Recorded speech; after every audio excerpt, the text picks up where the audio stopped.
What's up, everybody? This is Chris. I haven't recorded one of these in quite a while because honestly they're kind of difficult to keep up with, to record, to edit.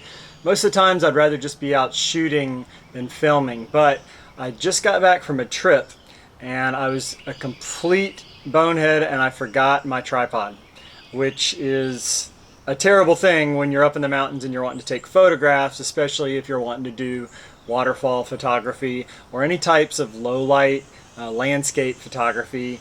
And so anyway, what I ended up doing was I went to Walmart and I bought the best tripod they had, which was not much. And I realized immediately how terrible the really low-end tripods are. And unfortunately, I think a lot of people use them and they don't realize what else is out there and how much better tripods can be for not a whole lot more money. And so after using that for 4 to 5 days and praying every single time that it was not going to snap and drop my camera into the water, I decided when I got back that I would do a quick little video just to hammer home the importance of a tripod. And so anyway, what I have here, this is a Zomei carbon fiber tripod. This is the first serious tripod that I bought when I got into photography. And it's pretty compact. It doesn't weigh a whole lot at all. It has 4 leg extensions, so it gets reasonably tall. And it has a center column, so it actually gets as tall as you need it to be in most situations. However, the center column is, to me, a disadvantage. And a lot of the shots that I get, a lot of shots that I really like a whole lot, are very, very low to the ground. And so with a center column installed, you cannot move your legs out all the way and set your camera really down on the ground close to a subject like this. So what did I do? I took a hacksaw and I chopped the carbon fiber center column clean off of this tripod, and I used it extensively out on trips and streams, waterfalls, what have you. I could get it pretty low. I still had the center column extension here, so it still was a little bit higher than I wanted it to be. By the time the camera mounted on top, it was still a decent ways off the ground, but it was much lower than with the center column installed. So to me, a center column is a big disadvantage with most tripods. You lose a lot of flexibility with your compositions. This is relatively solid compared to anything that you would get at Walmart or Best Buy or any type of big box stores. This is going to do a lot better, and there's others like this on Amazon, on B&H, what have you. So for, I'm not sure, 80 to 100 bucks maybe, not bad. Carbon fiber, relatively stable, but I use this primarily with my mirrorless crop frame system. If you have a crop frame camera, especially if it's mirrorless, this is just fine. It's really all you need, unless you have huge lenses that you add to that crop frame mirrorless camera. If you have a full frame system, or you have a traditional digital SLR, Canon, a Nikon, what have you, even if it's crop frame, this to me is okay, but it's not great. But this is far better than what you would get at Walmart or a big box store. So if you have something similar to this, or you're like ready to upgrade, this isn't a bad way to go. So anyway, once I went to a full frame system, which I ended up going with the Sony A7R series and A7R3, and I went with professional lenses, and professional lenses are heavy. They're substantial, they let in a lot of light, they're well built, so they add a lot of weight.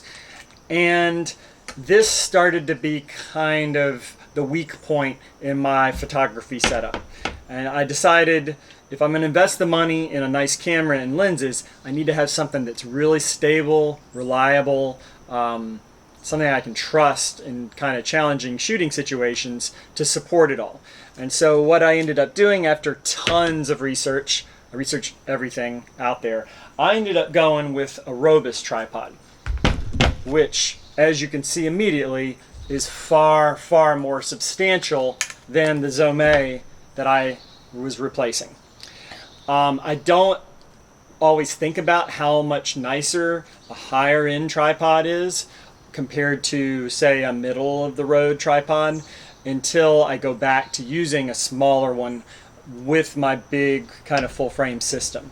To me, the most important thing about this, the legs are very beefy. They don't flex whatsoever, but also how wide they get. So these legs get much, much wider than these legs.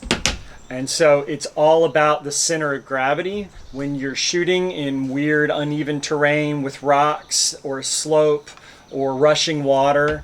And this, of course, the center of gravity, if it's in the center, you've got a much wider area of support with the legs going out much further. And so that was one of the biggest advantages with going with a larger, more substantial tripod. It weighs a fair amount more than this one. If I backpack a long ways, if I'm going to be carrying my pack all day long, a lot of times I'll still throw this one in instead because of the weight savings, but 95% of my photography is now done with this. I did save some weight on the head though. I did a lot of research. I went with this Oben head. You can see links for these in my descriptions. But this looks a little funny on here. It's a very kind of small head on a big beefier tripod, but it supports the weight no problem. There's no sag. It's very simple. It's just a release on the ball head, and I've never had any issues even with my long lens. It weighs less too than a lot of the professional tripod heads. So I'm happy with it. I have no plans to replace it anytime soon. We'll see how long it lasts. I've had this for about a year. It's held up, it's beat up. I expect it to last a lot longer. You can break it down easily and clean it if you shoot in sand and what have you. And if you haven't noticed already, there's no center column. And so what that means is this can get very, very low to the ground, even lower than this one. And so I can get some shots and perspectives that just are not possible with a tripod that has a center column or a tripod that even has a hacked off center column. So if you're going for a new tripod and you've got a decent budget to try to find something that will last you for a while, because you do get what you pay for in a lot of ways with this, I would certainly look at long legs so you can still get it to at least head height, but no center column, so you can get it really, really low. So anyway, I'm not going to talk much more about this. This video is already long enough, but I hope this helped you all. I hope it educated you a bit on tripods and the differences between them and things that you might think about the next time you buy one. And if you've purchased a really cheap, flimsy one and you've got a decent camera mounted to it, let's say the camera and the lens is worth $500, $600, $700+ do yourself a favor and at least upgrade your tripod to something that will hold it without you worrying about it breaking or your camera falling off onto a hard surface or some water. That's all I got for you today. I hope you enjoyed it. I will see you online.